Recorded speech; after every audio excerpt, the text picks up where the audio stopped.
უკვე 4 წელიწადი რაც არის ასე მდგომარეობაში, აღარც მანქანა ვარ და აღარც ხალხი მოძრაობს ნორმალურად. არა, ნარჟუნას არ გეტდება არაფერს.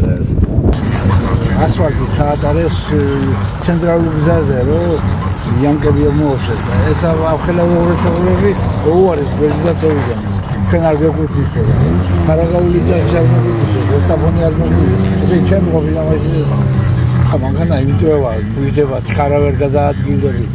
ტაქსი როარი, ტაქსი ვეძება, და სწრაფად დამიიყვანოს ვიტოდება და ავტობუსის გადადის. თუ რამე ასახავს ხელისუფლების უმოქმედობას, თუ რაიმე უნდა მეტყველებდეს ხელისუფლება ქმედითია უმოქმედოა, აი არის ეს გზა, ხარაგაულის გზა, რომელიც აკავშირებს ხარაგაულის ცენტრთან სახელმწიფო მნიშვნელობის 10 კილომეტრს მოიცავს და ხედავთ რა მდგომარეობაა. ხარაგაულელებს და ხარაგაულის რაიონის მიმდებარე სოფლებში ცხოვრებ ადამიანს 6-7 წუთი ჭირდებოდათ იმისათვის რომ ხარაგაულის ცენტრში მოხვედრილიყვნენ და დღეს როგორც მინიმუმ 35 წუთი არის საჭირო. აი ეს გაგვასხვავებს ქართული ოცნებისაგან საქმის კეთების უნარი და უმოქმედობა.